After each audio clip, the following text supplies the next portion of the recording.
Hello, everyone, and welcome to another session of Exploring Daniel when God Invades a Broken World.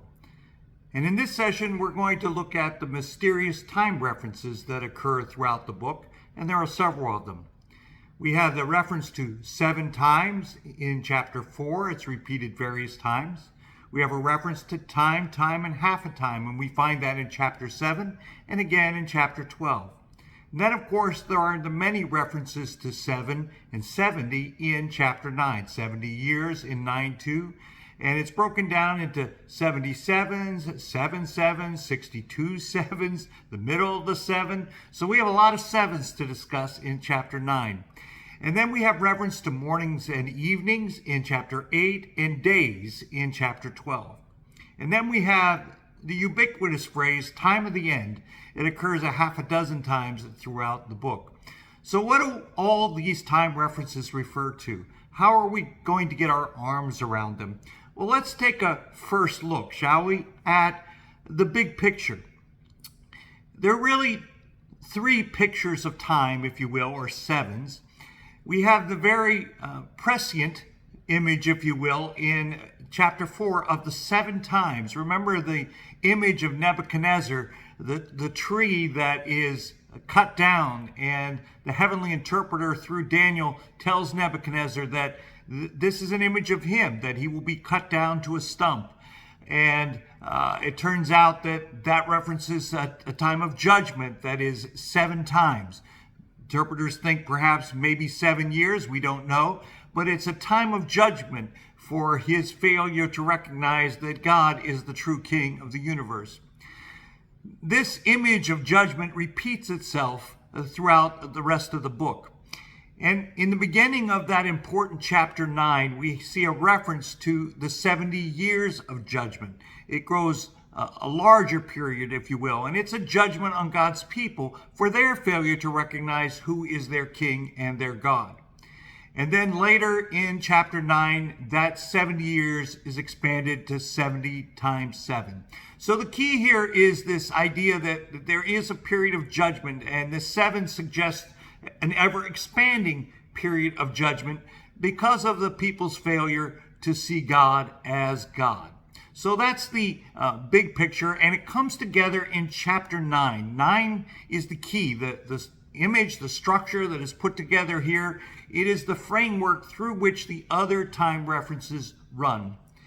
And in that chapter 9, there is a focus on the end. Collectively, all these time references, they push us towards the end.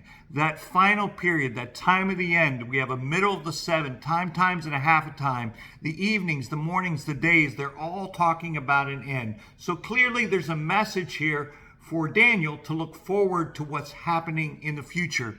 And so we're going to focus on that throughout our talk today.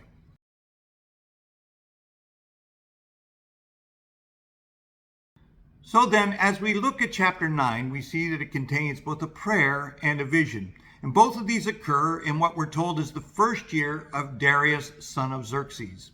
You'll remember from our earlier sessions that this is an important transitional year in the life of God's people. It is the year in which Cyrus invades and conquers Babylon, sets up the Persian Empire, and it anticipates the next year when he will allow the Jewish people to return to their homeland. But it is this event, this invasion, which prompts Daniel to pray. He's reflecting upon the prophecy of Jeremiah, which set this period of judgment at 70 years. And by Daniel's calculation, this period should just about be up. And so he cries out to God. He says at the end of that prayer, "For your sake, my God, do not delay, because your city and your people bear your name." He's pleading for God to act on behalf of his name. The world is not speaking highly of God, is doubting their God because he has neglected apparently his people and his city. So Jeremiah has predicted, and Daniel is now praying for the restoration of both the city and the people. So in response to his prayer, God sends his messenger Gabriel, and Gabriel gives him this very enigmatic and meaningful response. 77s are decreed for your people and your holy city to finish transgression, to put an end to sin, to atone for wickedness, to bring in everlasting righteousness, to seal up vision and prophecy, and to anoint the most holy place.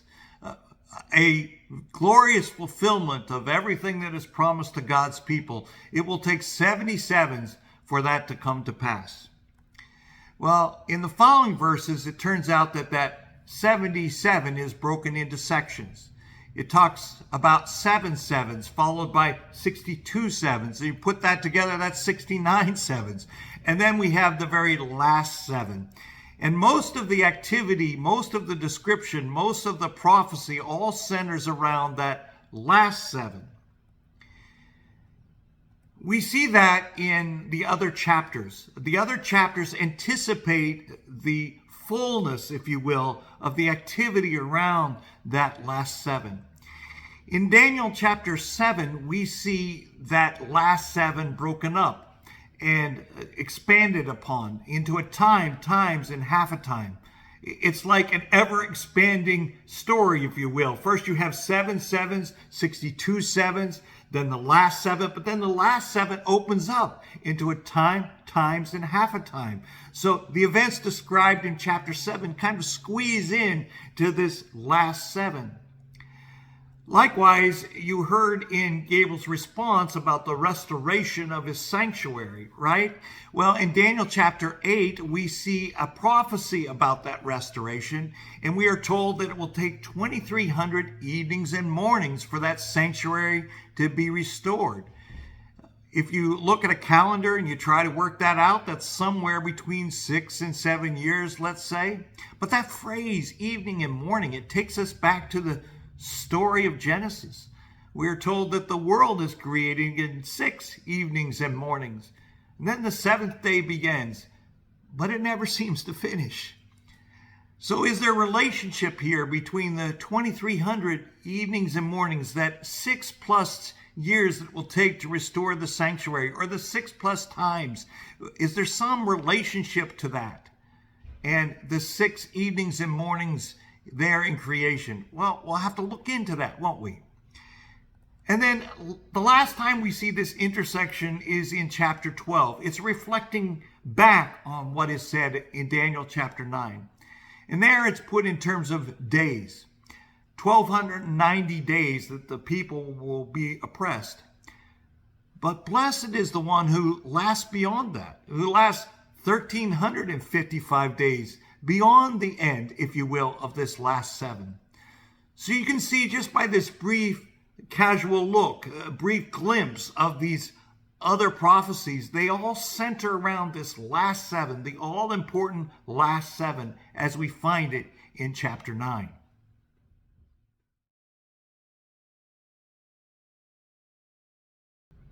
And now let's look at that enigmatic phrase, time of the end.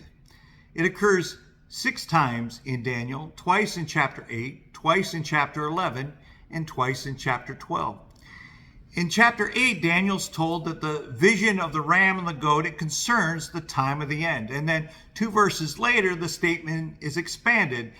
Daniel hears, I'm going to tell you what will happen later in the time of wrath, because the vision concerns the appointed time of the end.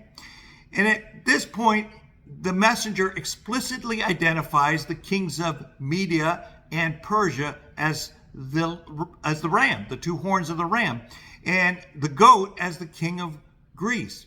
Somehow these clear historical references then have to fit somehow in our definition and understanding of the time of the end. In chapter 11, things change a little bit. In verse 35, we're introduced a section that appeals to a change that's happening, that while the wise stumble, God is working something to refine them, purify them, make them spotless until the time of the end. For it will still come at the appointed time. Well, what does that mean? I mean, it's a time of the end when the wise will become purified. What does that look like? Is that in history, or is that somewhere out in the future? 40, it looks like we have a clear historic reference. We are told about a battle that will happen at the time of the end, where the king of the south will engage the king of the north and will storm out with chariots and a cavalry and a great fleet of ships. Well, is this talking about a future historical battle, or is that talking about a battle that has already happened in time? At the time of the end there, it seems to be a little more enigmatic. And the last two phrases occur in chapter 12.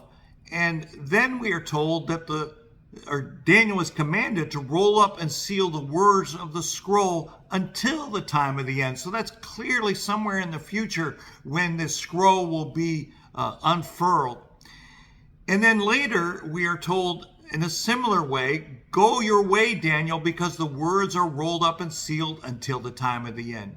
And then we have a reference that sounds a lot like what we heard in chapter 11, that many will be purified, made spotless and refined. But the wicked will continue to be wicked. None of the wicked will understand, but those who are wise will understand. So is this reference to a future time where people will be purified? Bottom line, I think, is this reference time of the end, it seems to refer to different things on multiple levels. There's a sense in which what God reveals through the kings of Media and Persia and Greece, they're all part of his view of the end. But that end seems to extend for a period of time, and it also points out to future struggles, future conflicts that ultimately ends in the finalization of all things and the purification of those who are striving to be faithful. So we need to keep an eye on that kind of growing interpretation, if you will, of the time of the end.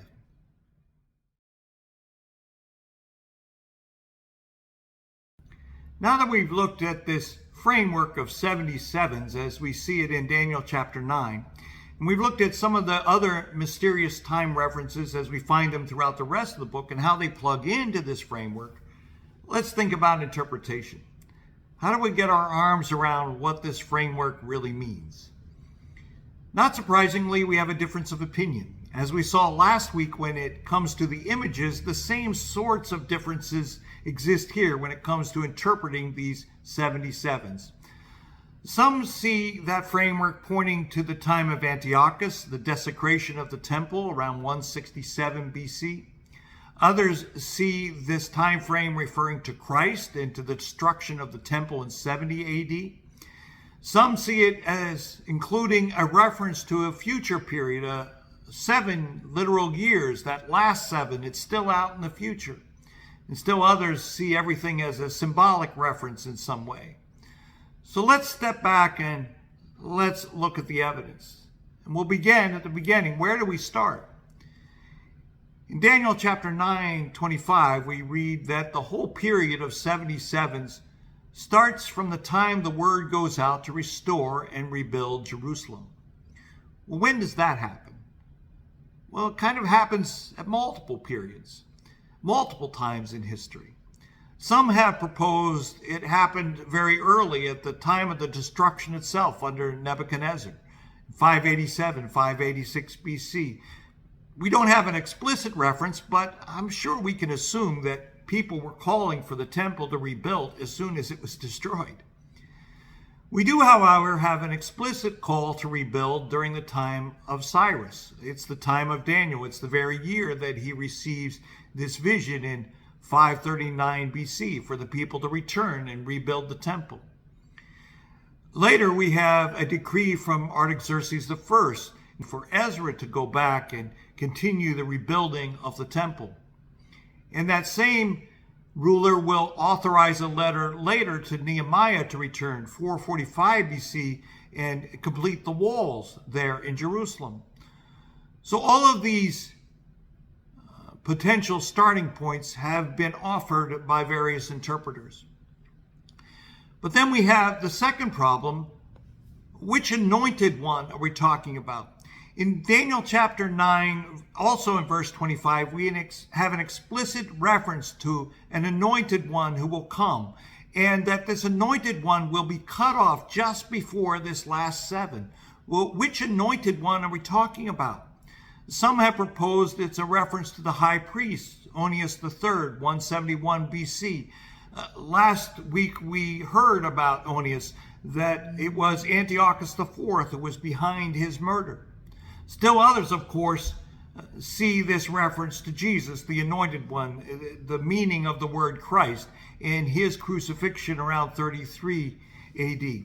This clearly is the interpretation that the NIV, for example, takes. They capitalize that phrase, Anointed One, there in their translation. So these are two different interpretations offered to that reference to the Anointed One. And which desolation are we talking about? In chapter 9, verse 27, we see this reference to an abomination that causes desolation, or abomination of desolation. Various interpretations of this have been suggested, but clearly it refers to something going on with the temple. Something happens that desecrates the temple and causes the temple no longer to be a place of worship. It's now desolate. Well, which activity are we talking about here? Which is referred to in this framework? Well, some again point to the desecration of the temple under Antiochus IV Epiphanes that we referred to last week around 168, 167 BC. And some point to the outright destruction of the temple in 70 AD under the Emperor Vespasian and the General Titus. Certainly the sacrifices stopped then. There is no temple. It is a desolation, if you will. And still others point to a future desecration of the temple that has yet to be rebuilt. The temple was destroyed in 70 AD. We still don't have a temple in Jerusalem, but some interpreters expect it to be rebuilt. And when it is rebuilt, there will be another desecration at that point. So again, multiple interpretations of what desolation, what abomination is being described here in Daniel chapter 9, verse 27.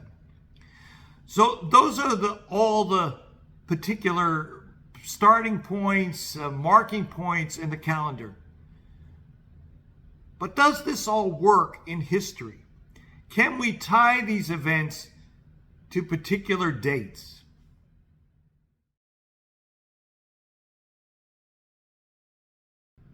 Interpreters who wish to find this framework in history convert the 77s into literal years.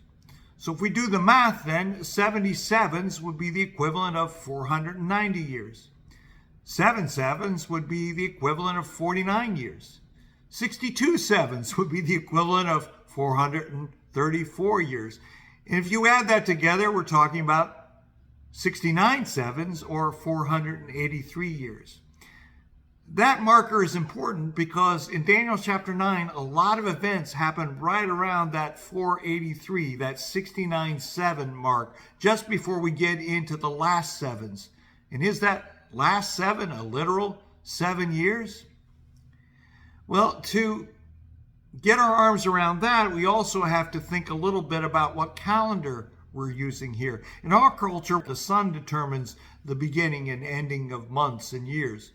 But that was not the case in ancient Israel and in ancient Babylon. There was some combination of a lunar calendar and a solar calendar, mostly a lunar calendar though. And there was also sacred calendars as well as secular calendars, calendars that started a sacred year in a different time that secular calendars started. So different ideas here, and some interpreters have argued in particular when it comes to this kind of apocalyptic literature, prophetic literature, there's a prophetic calendar out there, and they look at scriptures like Revelation 11 and 12, and then references in Genesis 7 and 8. The idea here is that there's a perfect lunar calendar consisting of 360 days per year, 12 months, each with 30 days in them. So when we're talking about Daniel's calendar, if we're talking about a perfect 490 years, then it's 490 years of exactly 30-month days. That creates some sort of tension because nobody worked on that calendar. I mean, it's an idea, it's an ideal. Everyone understood in that day that there had to be an adjustment period. Extra months were usually added to a lunar calendar to account for the differences in seasons. But nonetheless, we have this challenge of which calendar to use. So For the sake of just having a conversation, we're going to admit the 360-day-a-year calendar just so we have somewhere to begin. So if we allow this assumption of 360 lunar days per year, let's put this on a timeline and see if it works. Well, it turns out as soon as we do that, we do observe some historical challenges. If we start with the 490-year period, no matter where we start from and end with, we still have a challenge. Remember, according to Daniel 9, we start with that call that goes out to repair and rebuild. And it ends with this desolation, this abomination of desolation, desecration. So how does that work on a timeline? Well, if we start with Cyrus and the call to return Jerusalem around 539, and we measure out 490 lunar years, that brings us somewhere around 56 BC, and we're not aware of any desecration or abomination that occurs at that point. Similarly, if we start later with the time of Ezra and his trip to Jerusalem with exiles to rebuild the temple, again, if we measure out 490 lunar years, we get around 25 AD. Again, no noticeable abomination of desolation or desecration. Similarly, we start at 445 BC with the call of Nehemiah to return and rebuild the wall. Again, 490 lunar years later, we're somewhere around 38 AD. Again, no appreciable notice of desecration or desolation. And by the way, if we switch to a solar calendar, get closer to 365 days a year, anywhere between 360 and 365 days a year, we're still not hitting a mark as far as a historical distance between any of those starting points and a noticeable abomination of desecration. So what if we look at the other figure, 483 years, that important break between the 69th and 70th seven? Is there any noticeable historical mark here? Well, you remember in Daniel 9, the reference there is to the cutting off the anointed one. Can we see an anointed one being destroyed or cut off in that period? Well, again, if we start with Cyrus, it doesn't seem to yield a result, because then we're somewhere around 63 BC and we're not aware of any event that measures up to that. If we start with Ezra around 458, that takes us somewhere around 18 AD. And again, Christ was alive there, but he's living in Nazareth at that point. Is there a mention there of an anointed one being cut off? No, the only time we come really close in any of these historic markers is if we assume that the starting point is with Nehemiah somewhere around 445 BC. And then if we add 483 lunar years, we're somewhere in that area of 31 AD. And about the time of the beginning of Jesus' ministry, some people point to his baptism, the arrival of the anointed one, his crucifixion around 33 AD. So that's the only point on this whole map where we're getting somewhere close to history if we start with Nehemiah and get to the period of Christ. So if we're going to see history here in Daniel chapter 9, it seems like this is the only alternative, and we have to make several assumptions. We have to assume that it is starting with Nehemiah. That's the starting point Daniel sees. We have to agree that the anointed one to which Daniel refers is Christ. And we kind of have to assume this somewhere we're talking about a lunar calendar of 360 days per year.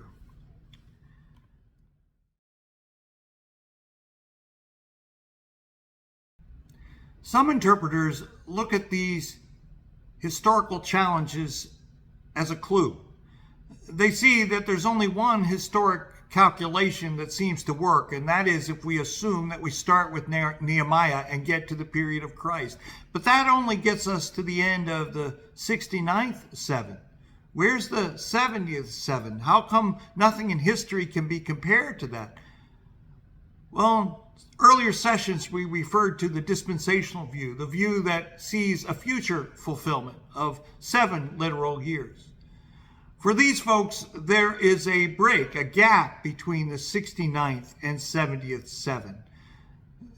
The plan of God with his people who descend from Abraham is on hold until the 70th 7. Right now, we are in a period in between what they call the church age. It is the time that God is working his plan for the Gentiles before he continues his plan for the Jewish people that will consist of that 7-year tribulation. So that's one way to handle these historic challenges, by interposing this gap between the 69th and 70th 7. Now, the text doesn't say it explicitly. You kind of have to read it into the text, but interpreters from this school say that you can see it spelled out elsewhere in the New Testament as God focuses upon his ministry to the Gentile people, flowing out of the disciples and through the Apostle Paul. Is this the best way to solve the problem? Well, I'll leave it to you to decide.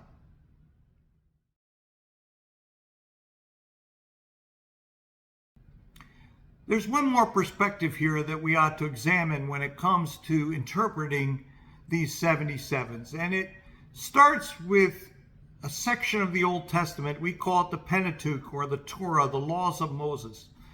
God builds into the laws for his people this repetition of 7. 7 is an important theme. It's a story of completion that God is renewing and restoring over and over again. It starts with the story of creation, where there are 7 days discussed. In 6 days, evenings and mornings, God creates, but the 7th day begins. It just doesn't end. In fact, we're told that every 7 days, the people of Israel need to remember what God did, reenact that creation, or that 7th day, if you will, in this day of rest every week. And then every 7 years, they do it in a new way, restoring of God's people through sacrifices and celebrations and repentance and all the rest. God is renewing every 7 years. And then we have this reference to a year of Jubilee, which is 7 sevens, right? Every 49 years. And that 50th year is the year of Jubilee. And look at the text there. It comes from Leviticus chapter 25. In verse 8, the people receive this command: count off 7 Sabbath years, 7 times 7 years, so that the 7 Sabbath years amount to a period of 49 years. So we're given very explicit instructions here. And notice, it seems to me very, very clear that when we're talking about 7 sevens, clearly Daniel is referencing this somehow in this vision that we see given to him in chapter 9. In verse 10 of that same chapter in Leviticus, we read, consecrate the 50th year and proclaim liberty throughout the land to all its inhabitants. It shall be a jubilee for you. Each of you is to return to your family, property, and to your own clan. See, it's a celebration and a return. There's something about this jubilee is about going back to what God did originally. When he brought people in, when he would bring people into the new promised land, as things kind of deteriorated in between the jubilees, every 50 years it has to go back to the beginning, the way God intended it from the beginning. And with this in mind, I wonder if we don't see a new jubilee declared there in Daniel chapter 9. Read again that verse from chapter 9, verse 24. 77s are decreed for your people and for your holy city to finish transgression, to put an end to sin, to atone for wickedness, to bring in everlasting righteousness, to seal up vision and prophecy, to anoint the most holy place. You see, there is an emphasis here on returning to what God wanted. This period of desecration, this period of captivity, this period of judgment at the end of Babylon, it's almost over. But God wants the people to go back to where they were when he first created this city, this people, this land. There seems to be a new promise of Jubilee, a new time to return. And it seems to come after what we could interpret as another Jubilee, an historic Jubilee. This is what the Lord says: when 70 years are completed for Babylon, I will come to you and fulfill my good promise to bring you back to this place. These are the words of Jeremiah. These are the words that inspired Daniel to pray. There is a type of Jubilee happening here at the end of this Babylonian captivity. The people of God are able to go back and restore what he wanted for them in the beginning. I think if we back up for a moment and look at the big picture, what we see is God working this theme of Jubilee throughout the people of God's history. If we go back and look at the bigger picture, it does start with creation, that 6 days of creation. They're completed. But the seventh day, it starts, but it never ends. It's a new beginning. It's supposed to be an eternity of us with him. But that plan is frustrated when people fall. But God has not given up on that plan. He gives this promise through the law of Moses that he's not given up on this plan. That's the reason for the repeated Sabbaths, the Sabbath years, the 7 years, the years of Jubilee. It's God's constant reminder to his people. He's not given up the plan for the seventh day to have an eternity with his people in fellowship and in righteousness and in worship and in a love relationship with one another and with him. God has not given up on that plan. And twice then through history, and many other times besides, but in particular in the life of the history of Israel, we see God demonstrating that powerfully. First, in that very period where he gives this law, he gives them a new start. He creates them, if you will, by bringing them back from Egypt into the promised land. They are in a different kind of captivity. So he liberates them after 400 years of captivity. He brings them back to their homeland. It is a new time of Jubilee, a new beginning. But then what happens is what always happens after a Sabbath day, a Sabbath year, even a year of Jubilee. People return to what they did before. They begin getting into the 6 days of work week, 6 years of living through life, and they start to sin and fail and repeat the sins of Adam, and they continue to need that restoration at the end of the 70th, at the 7th. Right? We always come back to that need for restoration and restoring work of God. And then we see that same cycle now in the life of Daniel repeating itself. That 70 years of captivity and judgment, it's over now, and the people can go back. But still, we're not back to that promised eternal that eternal place in the garden where people were to be restored with God forever. We're left there hanging at the end of the Babylonian captivity. And I believe what's happening in Daniel chapter 9 then is a vision of the future where there's a new Jubilee coming. So from that perspective, what would the plot of Daniel chapter 9 look like? Well, I think what's happening here is that God is reinterpreting the period of the future, the time future from Daniel in terms of 77s, in terms of this Jubilee. When Daniel looks at ahead of what's before him, those 77s, they talk about the rest of time. What's going to happen from Daniel's time on ahead? How will God bring us back to where he started in the garden? And I think that's what we see over the next 77s. In that first 7 sevens, which is interestingly, right?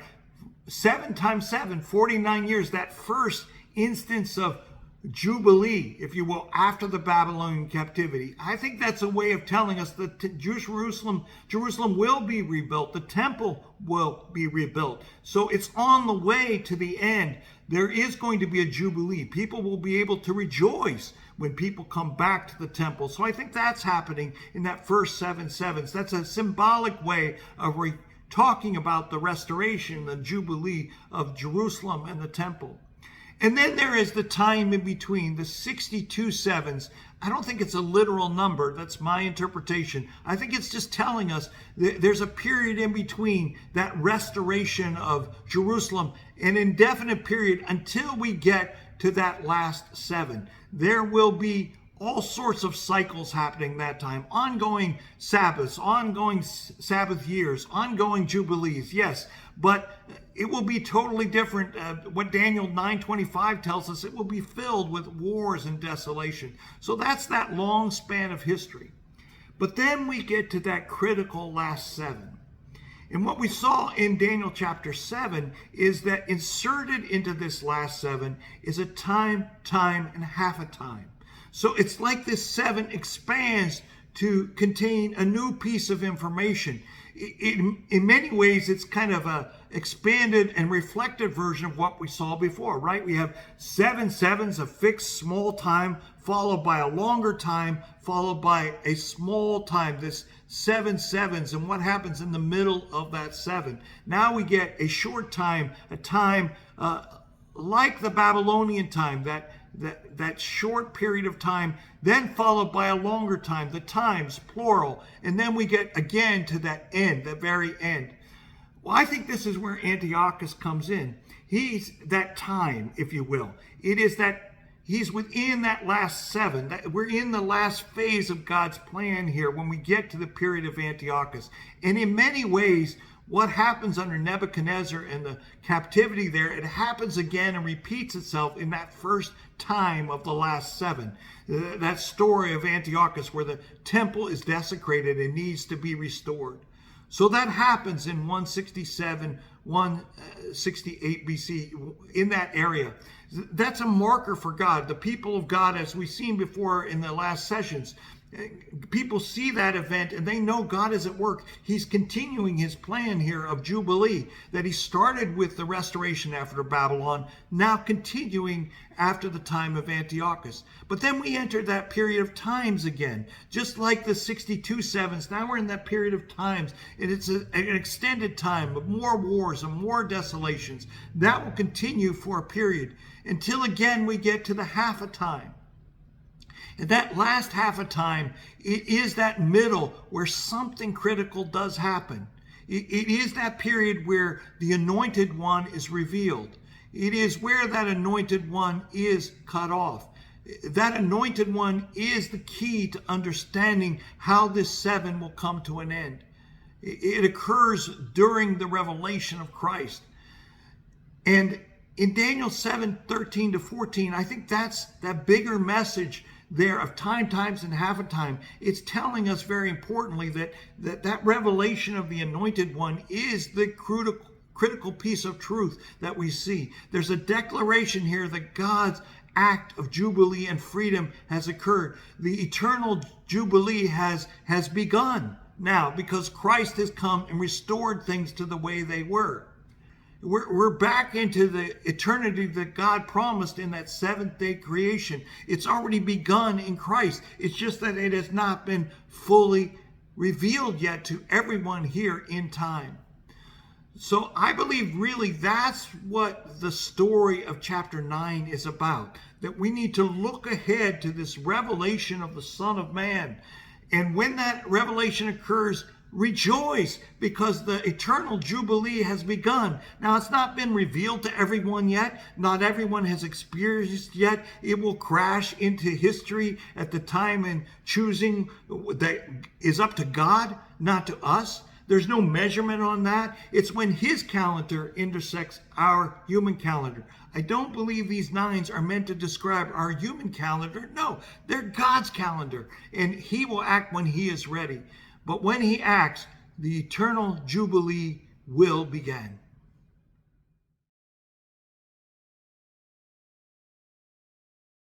So this, I believe, is the point of Daniel chapter 9. It is stated very clearly in verse 24. It's all about God restoring his people to the place that he wanted them to be in the beginning. It's a restoration of the garden where God dwells in righteousness and fellowship and love with his people. This end, we are told, is sure and certain. It will come through this anointed one.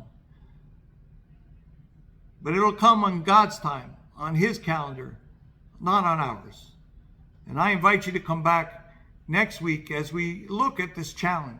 How do we resolve the tension between eternity and God God's sure and certain plan about eternity and history, the time in which we live, when not everything has yet been revealed. That's our subject as we look at the final chapters of Daniel, chapters 10 through 12. But in the meantime, we pray God's blessing upon you as you continue to serve him.